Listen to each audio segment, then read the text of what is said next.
Welcome to Trekkie and Beyond, a Star Trek podcast. I'm Moneca.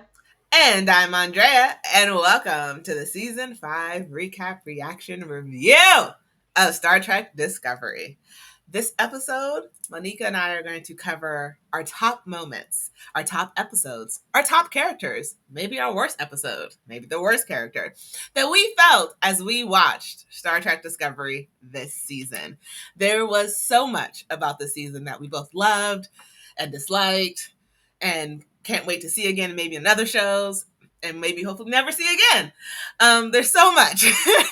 And Monique and I are going to discuss it all. But first, let's discuss our overall reactions of season 5 before we get into the deeper dive of the nitty gritty. So, Monica, overall, what did you think of this season? To prepare for this podcast, I rewatched a few episodes, especially that first episode, which laid the groundwork for the season. And while not perfect, it started out really strong with the superhero landing, all of the action.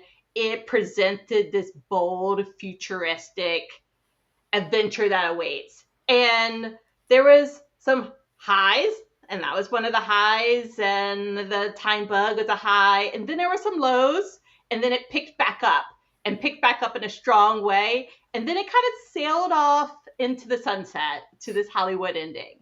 And so that's my overall view of this season, is that just like life, it's a roller coaster ride.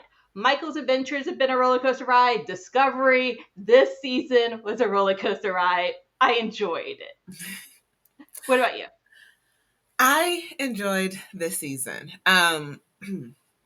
I feel like in a couple other season reactions, I may not have said the same thing. But I actually enjoyed this. I enjoyed this season. This one from the beginning, you were right. You're right, Monica. From the very beginning, this season started off strong. It started off with like in your face. Here's the mystery that we are trying to discuss or figure out in the next 9 episodes, and they. For a moment, I thought they messed up in one episode, let's be honest, they did mess up, and I'll talk about it later as we get into our deeper dive. But this ending was something that I can get behind more than any other ending from season 3 or 4, 3 specifically, that I can really get behind. This season 5 was a sell off to the sunset type of ending. I would have preferred a slightly different ending. But overall, they held true to keeping it above water. They did not set expectations so high to where the ending fell flat, which I feel like they have done in the previous 2 seasons. It never really felt, except for one episode, which I will get into later, except for one episode, it never truly felt boring. I was never truly bored with this episode. I loved the characters. They gave us amazing villains who had actual backstories that made them a little bit more complex, that made me love them a little bit more, that made me care about them maybe more than a little bit of the Starfleet Academy people. But it definitely is a better season. And I'm glad they chose this one to end on, because if they had not, if this was like a season 3 or 4, I would have flipped the table. So let's get into the deeper dive. And so for some of you guys who are new and may have just joined us for season 5, when we do reactions, we sort of do like a round robin format. So just be prepared that we're going to say our number 1 or number 2 or best, worst things that we loved about it. It could be our favorite episodes. It could be our favorite characters. It could be the things we hated most about the season. So it's going to be a little bit of back and forth. We just talk about the things we loved and did not love from this season. So, Monica, you will go first. What is your first memorable moment? My favorite episode was episode 4, Face the Strange, which I also call the time bug episode. And the reason why this episode is my favorite, and there's several reasons in this, so be patient with me for a little bit, is because there's a deeper story here that I haven't seen in any other Trek. And what they're able to present to Rayner was a look at how Discovery team has worked together and present that to a new character that's involved in this journey. Not just telling the character, but showing the character in an interesting way of presenting also time travel. And there's lots of time travel in sci-fi, right? So Mhm. it's sometimes done very well, sometimes it's done poorly. This is the first time I've seen it done this way, which is time travel within the series, about the series with some of the same characters back. And it's amazing how that played into each other. Also, there's times in which in this series and other Star Trek, I've talked about like this episode is similar to Ocean's 11.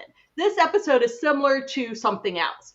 This is completely different than any other episode that I've seen in science fiction in any series, right? Mhm. So I found the writing here to be captivating because it involved taking scenes that they previously filmed, altering it, and including new scenes as well. So taking previous footage.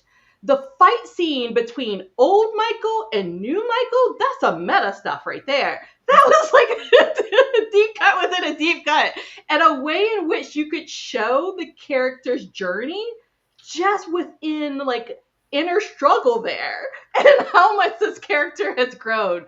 There's that, there's like Jet, and I really wonder if Jet is like a time traveler. Like, how does she like know all of this stuff? And Jet's always so cool. But there's that. There's also like Paul being able to be like the foundation in the scientific journey that they're in and how much stress he is under and how he was able to communicate that to his to the new number one, to Rayner, about just the spore and everything else. And last but certainly not least, in this episode, we found out really why Lark and Mo were the big bads, right? This is where they were able to get that time bug and know that they like had foresight that they need to slow Discovery down, found some technology, knew that they were going to get hustled out of that, and was able to like out hustle the hustler, like and kill him, like and then step on him, like so like this episode is it's captivating. It's one of the it is the first episode I wanted to rewatch after the season, and it just keeps on giving. It just like the 7 scenes that it flashed back to just continue to like make me think about and want to rewatch season 1, season 2, season 3, like the control episodes, the Asira and the mutiny, like all of that, like that richness there. Yeah, so that's my favorite episode, Face the Strange. So my first memorable moment, I'm gonna start on the low side, and then so that way the rest of them are building up. My first memorable moment is going to be the worst episode, in my opinion. And for me, the worst episode of season 5, Whistle Speak. That was episode 6, I believe. That one was painful. I have no other words except that episode was very, very, very, very, very painful because even when I tried to rewatch it for this, even when I tried to like just maybe I was wrong. Let me see if I can find something about this episode to redeem itself. No matter what I thought as I watched Tilly and Michael on this planet doing a dehydrated race where they were hallucinating and having crazy visions, the end of the episode made the entire episode pointless because you did not find the clue in the tower. And when you did find the clue, we didn't see it on screen. And that was the entire point of this episode. No one cares about the civilization. No one cares about the fact that they were about to die. Not saying it's correct, I'm just saying a fact. They did not do anything in this episode. Like, there was nothing in this episode that was about the entire mystery. It was about to showcase another part of the universe. And then the whole point of being there was to get the clue, and you did not show us them getting the clue. That was the entire point of this episode. And in my opinion, it was a wasted episode because we didn't see the whole point. Like, they literally, like, you didn't show us, you told us. And in storytelling, the whole main point is to show, not tell. And they did not do that here. So, whistle speak because of that. Even though it was a nice outdoorsy landscape and these people were inhaling dust and water was a very, very sacred and limited quantity type thing. And the way that they healed people was with sounds that made Michael pass out. I mean, all of these things, to be said, killed it in the very end when the clue was in a different tower and we did not see them go and get the clue. Even if it was like a 2-minute film of them running, even to like, okay, here's the clue. We grabbed it, taking it back to Discovery. Seeing Hugh come down and them breaking the Prime Directive, all of that stuff. Normally I love those things. Did not save this episode because at the end of the day, for me, the whole point of the episode was to get the clue, and you did not show us you getting the clue. So what was the point? This could have all been like a quick recap previously on Discovery. It didn't need to be an episode. I agree with you. And earlier I mentioned that there were highs and there are lows, and this was a low for me as well. A big low. I have, like, in my head thought about other ways in which I would have presented this because I do think that there's a lot of other rich stories that they could have presented, especially because they're limited in 10 episodes and the last episode was so long. You need this time, so let's use it in other ways and definitely present your journey to physically pick up the clue. I would have rather have seen something with like a space whale, ripper, something in which it wasn't necessarily like a human type of species, in which they're trying to get the clue around that. And then also be able to make a connection back to that and show endangered species, and maybe that whale species uses this a whistle, right? Whales communicate through song, so use that, but in a different type of species, because this season was very like human. It's like there were just a lot of characters that had 2 eyes, 2 ears, and so forth like that. So this could have been another way of integrating that more diversity within it, and also the progenitors tech presenting a challenge that wasn't so focused in like based on humans. Because you're 100% correct, because it's almost like, so let's go back to your favorite episode, the one two before this one, which was the time bug episode.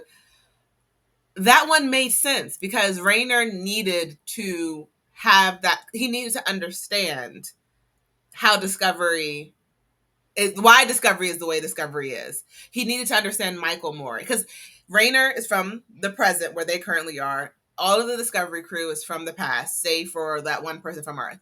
And so there is a huge lack of knowledge between the two of them where it comes to how things are done, why Discovery is the way Discovery was.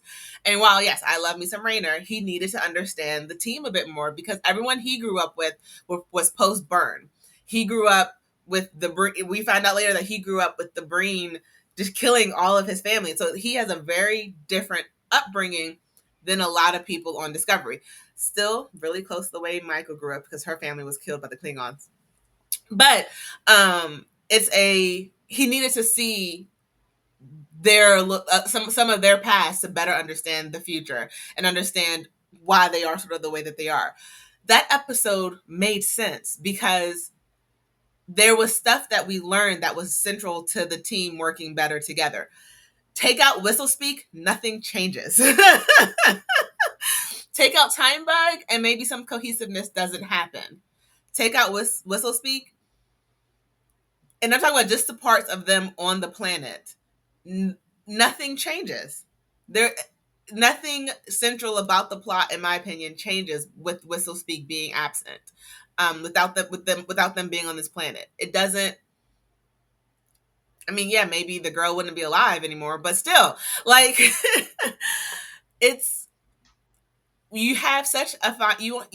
These aren't like 22 episode seasons anymore. It's 10 episodes. You have a finite amount of time to tell a story, and this is your last story that you can tell. Make every single thing in this and make every episode in this season count. And they made it count with time bug. They did not make it count with whistle speak. Okay, so that was our first memorable moments each. Moneca, I think we have time for our break to go into your second memorable moment that you would like to share. Okay, so I was really shocked by the presentation of the progenitor's tech. Okay. So this is my biggest shock there in this episode, because leading into this, I, like Reese, felt like it was going to be something big and some sort of like tangible tech that we could touch, some sort of device. And so when the brain and Mole and then Michael entered this space, it was drawing me in more.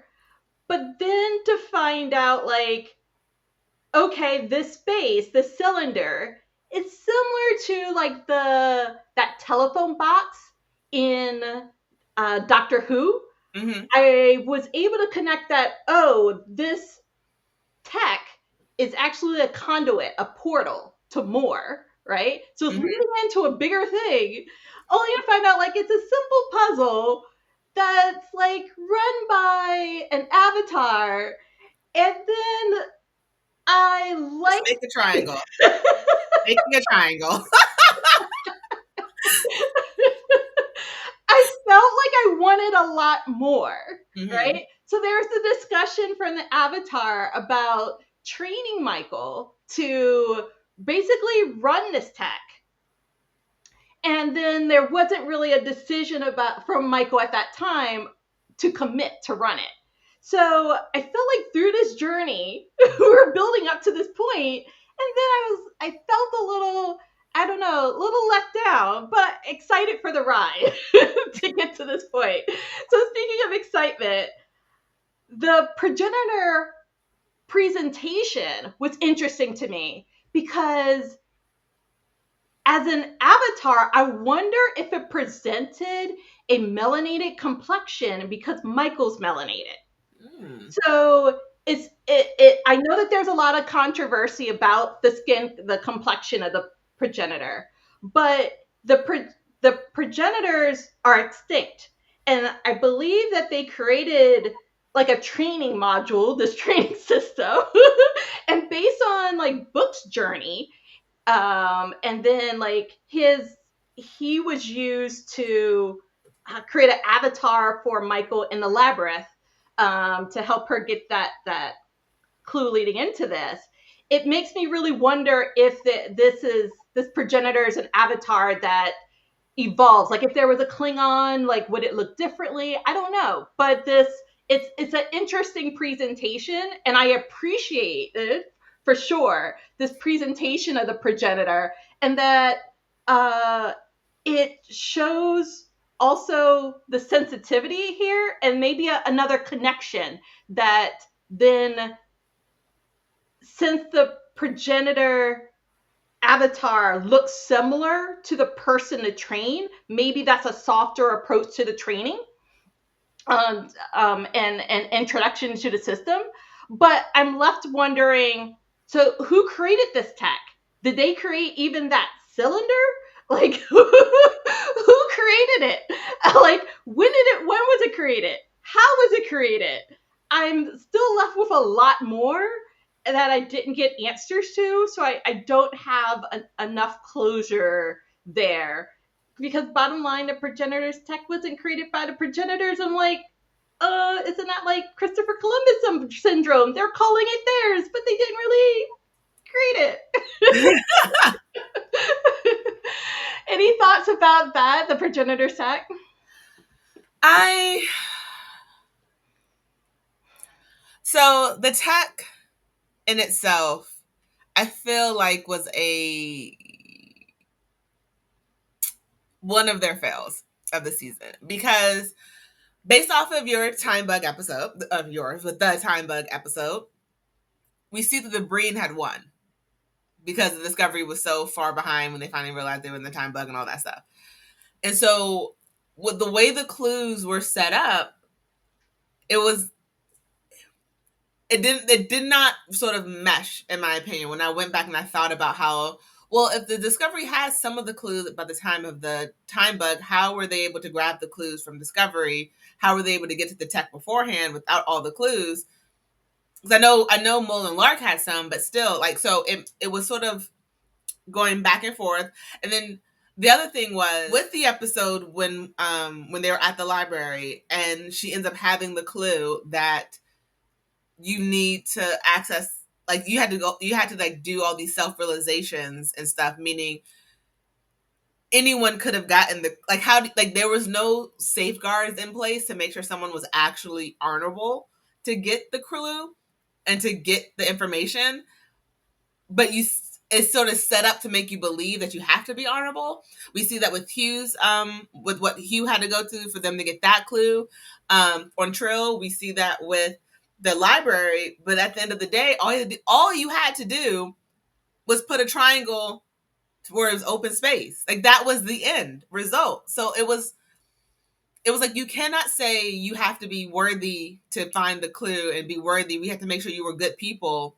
And at the end, there's no test to find out if you're actually a good person, because we saw that the Breen in one future wiped out everyone because they got the tech. So it was, so the progenitor tech just seemed a little flip floppy by the end. No safeguards in place, like, you are a bad person, you will die here, type thing. So it was a very, like, even the test.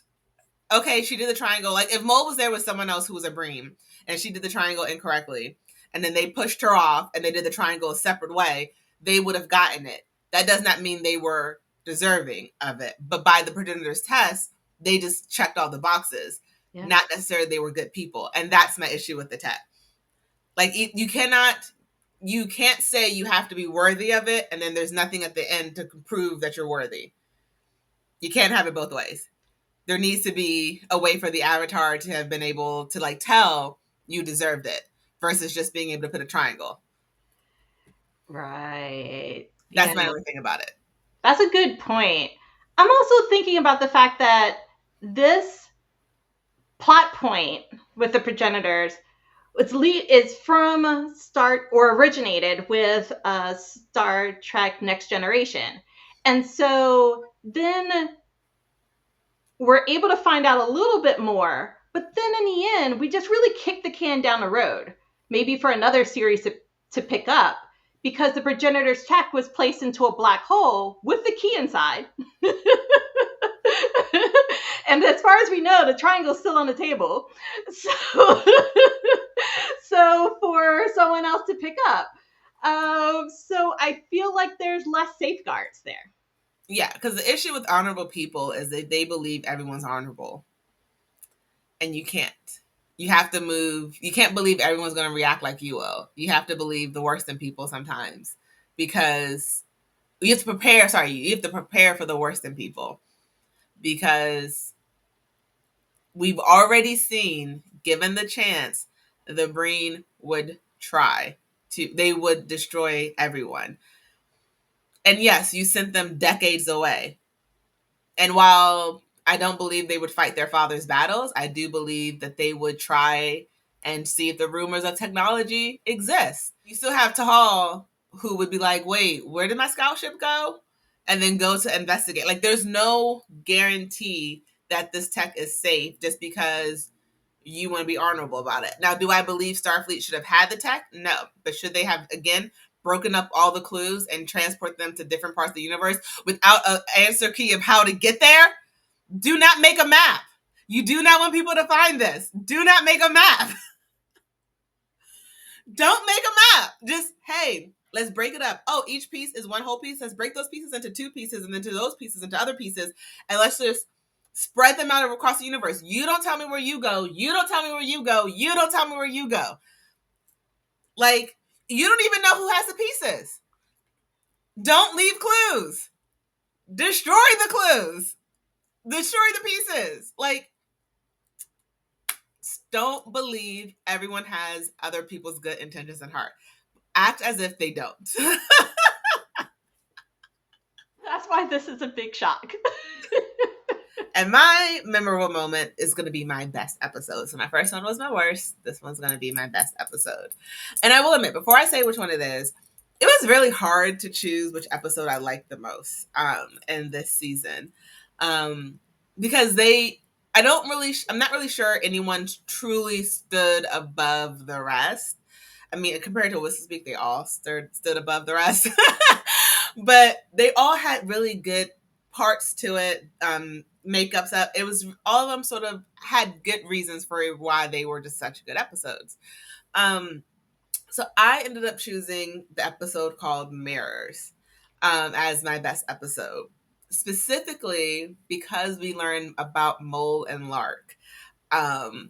This is the episode where they are in that like black hole where we see the ISS Enterprise in there, and we learned that the Saru from the Terran world started a rebellion, and people were living on the Enterprise, and they were using this to escape, and they did escape. But specifically learning about Mole and Lark's history, I loved this episode. This is why I chose it, because in the last couple of seasons, we didn't really get to know the villains, quote unquote. They were the villains for whatever reason. They were the villains. In season 3, there wasn't really a villain. The bad guy was a child, and I will never forgive them for that one. In season 4, the bad guys didn't know they were the bad guys. They didn't realize they were doing anything wrong. They didn't know anyone lived there. And bad guys, I'm talking about the people who destroyed Quajon, the species 10 people, beings, gas giants. They didn't know they were killing entire ecosystems and planets. They didn't know that. So were they the bad guys, or were they just unintentional? Were they the bad guy in your story, but does that make them actually the bad guy? We didn't know anything truly about them. Everything was sort of like theorized by Starfleet until we meet them and they're having the math conversation. Very annoying. In season 2, we learn whether we know who the bad people were, but that is sort of like an ongoing type thing happening, a war happening. Season 1, we knew who the bad guy was. It was sort of a shocker, but it was they were people who were sort of like in their roles already. Like, this was exactly who they were. And to learn Mole and Lark were the bad guys because they were trying to save their lives was sort of different. To know that they just wanted to be together, they just wanted to be in love. To know that Mole had the connection to Booker, who I will never ever say that they are connected. She has the connection, but she doesn't give a crap about him. To understand how their love for each other pushes them forward to do whatever it takes to save their lives, to get rid of the blood threat against them. Knowing what Lark gave up for Mole, to knowing how in sync they are, how I don't believe in soulmates, but they were soulmates. Like, so it's learning about their history and seeing them more as just like a Bonnie and Clyde thing without having the knowledge behind what they were doing, because they were villains you could support. they were villains, you wanted to see them come out on top because they weren't killing for the sake of killing. They weren't stealing for the sake of stealing. They were doing that to save themselves. It doesn't make it right. I'm not saying what they were doing is right. I'm not saying that. But it wasn't like they were mindlessly robbing and killing with no regard for people, which is sort of what it starts out as, us believing they're just having fun. Two people in the world just trying to steal and have fun and no consequences. But they actually are really both really smart people, and they were showing and doing whatever they need to do to survive. So because Mole is now my TV crush, that is why this is my favorite episode, because I loved everything I learned about them in this episode. Um, they are resourceful people. They found a ship that no one else could find on the ISS Enterprise to escape. They did whatever they had to do to survive, to protect one another. And unlike other people that I've seen in this show, they never turned on each other. No one, no, neither one of them got cold feet. Neither one of them was like, maybe they have a point. Maybe they were like, if it's not you, if I don't have you, I don't care. And they're only like this, like the only like disruption to that was when Lark sacrificed himself so she could escape. It was never one of them betraying the other one. It was never any of that. And normally when we get villains, we get one person who gets a conscience and they turn on the other person like, we can't do this. They're right. We have to find a different way. There wasn't any of that. It was like, look, F them, F all of them. I'm going to kill myself so you can get out of here. Go. Because we both can't escape. I want you to escape. And they are just my ride or dies, and I love them, and that is why this is my favorite episode. You're a romantic. Oh. I love that heart. Yes, I'm a romantic to the people who were the villains.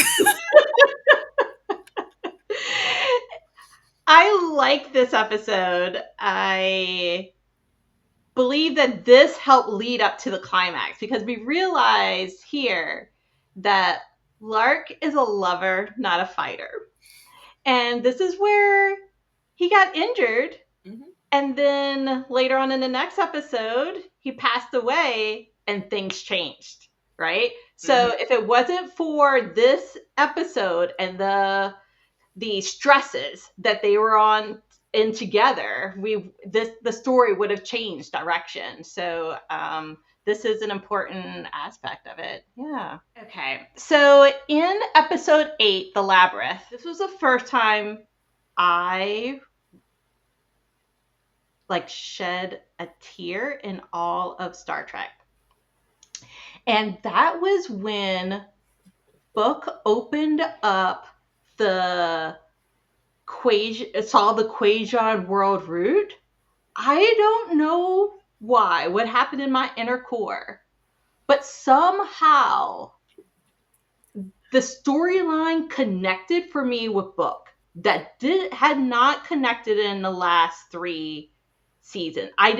I was thinking of him more like a character to help move Michael's plot along, and I wasn't thinking of him as an individual and his culture as much, even though we were introduced to it. And I'm blaming this really on the writing. I'm not blaming this on myself. But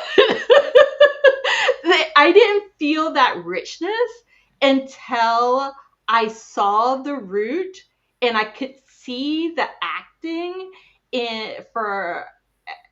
that was portrayed there, and how finally his Book's character changed and felt a sense of relief there. And that then leads into this dynamic discussion between Avatar Book and Michael, in which she's asking and really debating with herself if she's good enough. Is the job everything? And so I've been thinking more about this scene because in most cases, when there's a strong leader, there's someone by their side to help support. Mm-hmm. And in the case of Barack Obama, there's Michelle Obama. You have a solid confidant there, Mm-hmm. confidant there. You have Harriet Tubman also had a strong person to help, because you need someone solid outside of the politics that you're involved in to Mm-hmm. bounce ideas off of, to talk about someone with different experiences. And so that's the case between Michael and Book. They've had different things. They've had their own kind of Bonnie and Clyde, but not as big, right, as Mo and Lark. But like they've had their journey together and they separated. They disagreed with about a few things, but really those are two solid characters, and they've are able to help and support each other. That reflection from Michael about good enough was not just about her in this position, but I also later found out it was really a reflection for Sonequa Martin Green. I ad libbed some of these lines because she has felt immense pressure through for the last few years, pressure about whether she's good enough in this role as a Black female captain in a series that's different than all the other Star Treks, Mm-hmm. in a time in which there's also much more free speech than in the 1960s Star Trek, right? And so there's a lot of people saying lots of things online. And I could feel that within her. And there's a line that she stated that I succeed, I fix things. What's wrong with that? What's wrong with having a purpose? You don't have to go out every day to prove yourself why you matter. You don't have to prove that you deserve this uniform, this rank, that you can be counted on, that you won't quit, that you won't fail again. And I feel like Captain Kirk, Picard, did not have to prove themselves. Mm-hmm. And both Sonequa Martin Green, Michael, Book, many of these other characters had to prove themselves and step up. And that's why I also like the ending. And we'll get to that in a little bit. But they stepped up in a strong way. And I also like this moment because it was able to project something that is timely into the storyline. And I got chills there. And I rewatched this scene because the acting was just stunning. The scenery inside the archives also beautiful, but this at its core of Discovery, this is it. This is the meat, because many of us have to prove ourselves, and because of just the way society is. And I think this goes back to the roots of Gene Roddenberry and talking about like diversity and inclusion. It's really interesting about what you said. Your character art, the part that you uh, just spoke about with Sonequa Martin Green and Michael Burnham having her like "Am I good enough?" thing. Because my best moment that I had decided to talk about was from episode 1 when she was just sure of herself.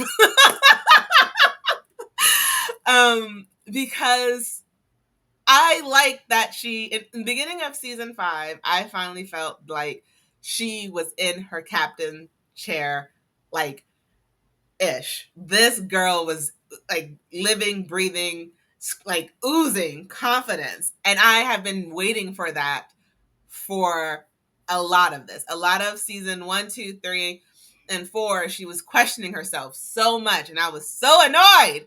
Because I'm like, you are all like, no one will ever believe you're amazing if you don't believe it yourself. If you're always questioning yourself, why would anyone have faith in you?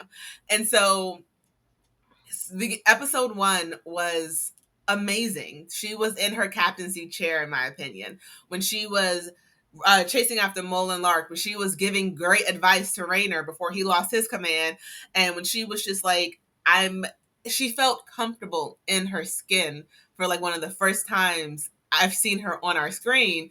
She was Captain Michael Burnham without any of the stuff to it.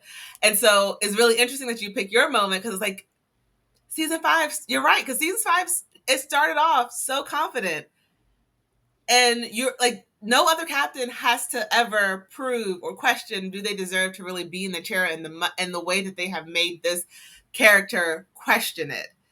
And so for season 5 to start off with her being in her bag, with her being like as confident as she was, and then in Labyrinth they had to make her do that.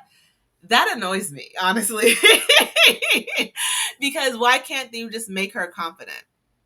People are always going to judge us because they don't believe we should be in power. People still talk about Janeway, and if any male captain made all the decisions that Janeway did, they would have called them a competent, confident, strategic captain. But because it was a woman making those decisions, they're always going to find a way to discredit it, to bring it down in some way, shape, or form, because in their minds, we don't fit the mold that they had in their head on how we should act when we're a captain.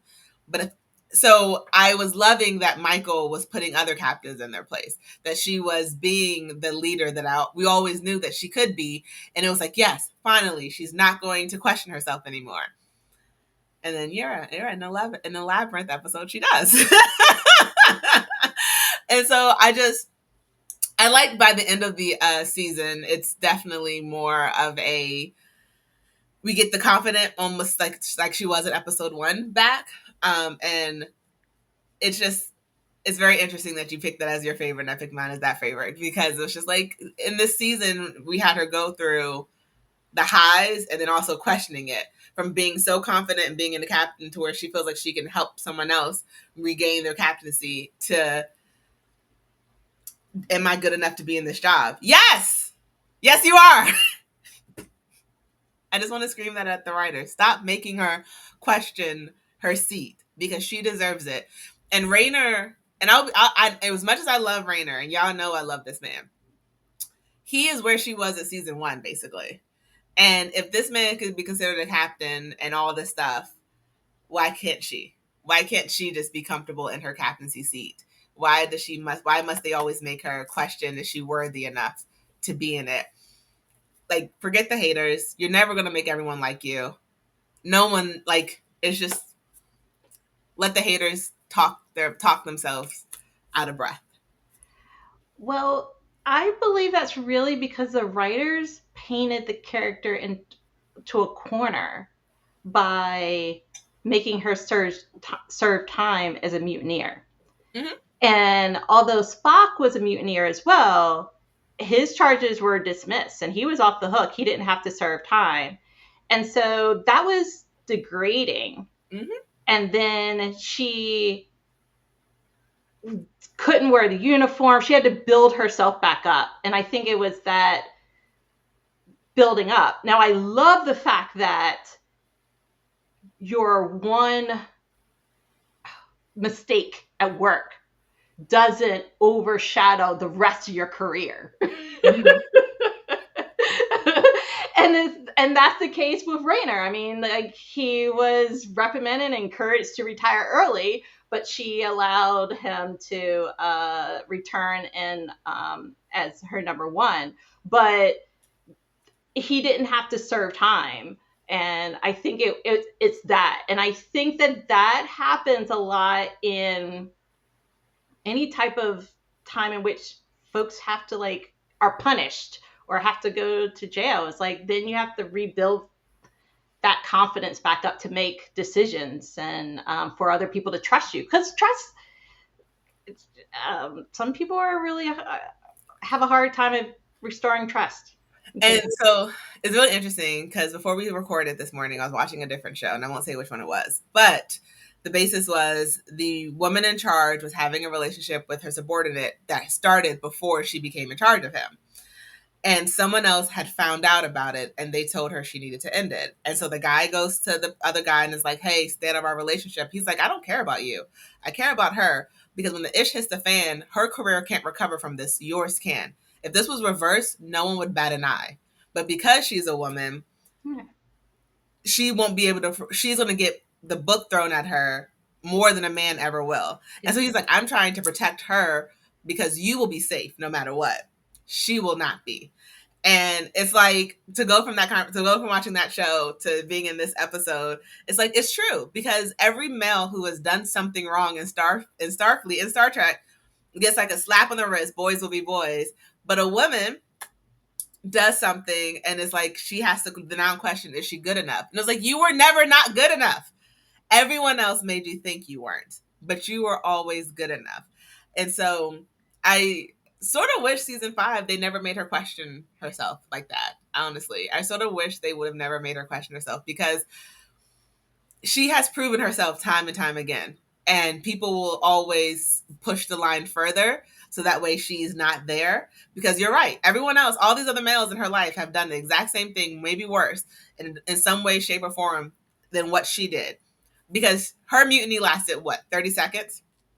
30 seconds. She did not start the war. The Klingons were going to fire no matter what. I will die on this hill until I am blue in the face. Her actions, the results, whether or not she did her actions, I firmly believe the results would have been the same no matter what. So it's like, why are we still questioning her based off of a 30-second action when all these other people, we get to call them great and not have to have these conversations about, well, she did all this, she was in jail. That doesn't just, there's a lot of innocent people in jail. That does not mean she deserved it. So it's very telling that it's this female captain who always has to question, is she good enough? And then we have like Tarina, who is like the Vulcan president's like, y'all gonna sit down and y'all gonna listen to me. It's like, I would like them to, I thought when we were starting season 5 that we were finally getting that Michael, where it's just like, y'all gonna sit down and listen to me because I know what's going on. I am running this ship. And it's very interesting. At least she had that moment really by herself, because Avatar book is not going to like tell book. Yeah. So it's really just like a journal entry, right? So at least it's not in front of the crew. If that discussion would have played out in front of other people, I would think of that. I would have flipped my table. I would have flipped my desk. That's bolted together. I would have hulked it. So we are coming to the end of our recap reaction discussion of season 5. And normally at this point, we will talk about what we will hope to see next, what we think may happen in the next season. But this time, there is no next season of this show in particular. Let's give our final thoughts about this season. Specifically for this season, we have seen 5 healthy relationships throughout the crew.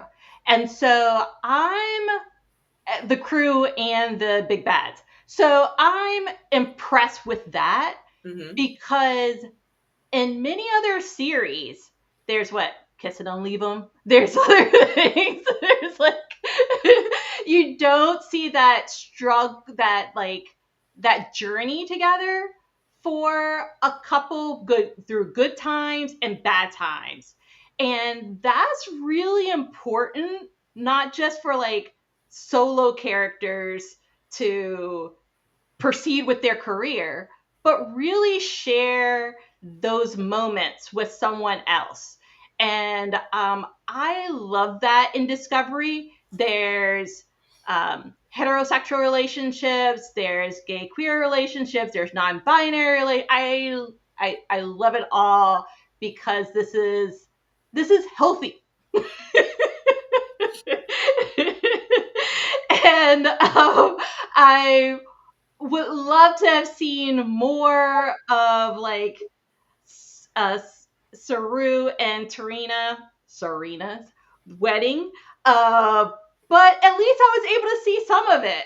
And I was able to see Michael, and who's able to grow as a mother, and Admiral, continue to have friendships with Tilly and other people. it's showing that in the future, as women, we can have it all.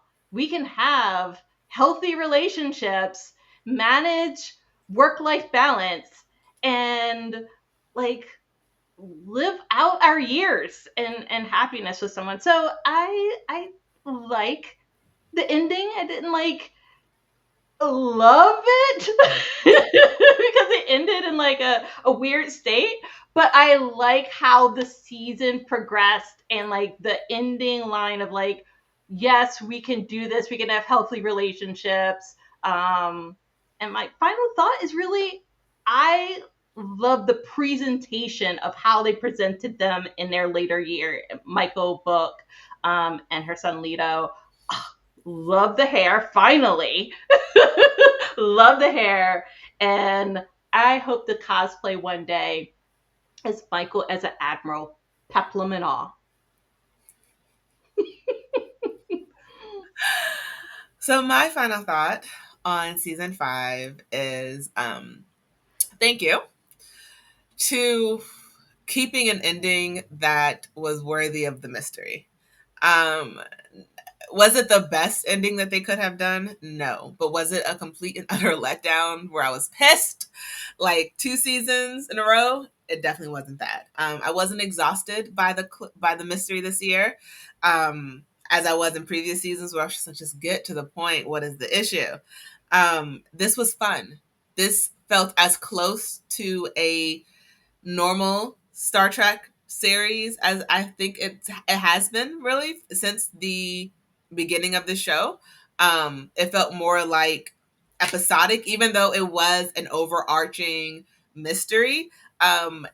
It felt to me more fun to watch every episode except Whistle Speak. Whistle Speak does not need to exist in this world ever again. Um, but this one kept me on the edge of my seat where I was looking forward to watching every episode. It felt like I was watching Strange New Worlds or Lower Decks where I was just like, yes, let's do this. Let's like enjoy it. I wasn't like regretting talking about it because I felt like for 2 seasons straight, I was just ragging on Strange New World. I mean, sorry, on Discovery. So I'm glad season 5 was it was just good. Like I could watch season 5 again and be excited to watch episodes again. So I'm glad they got to end on a high note. I know that they didn't want this to be the final season, so I know this wasn't originally written to be the final season, but I'm glad they were able to still go out on a relatively high note, because if this had went out in season 4 or season 3, I would have flipped my desk. So just saying.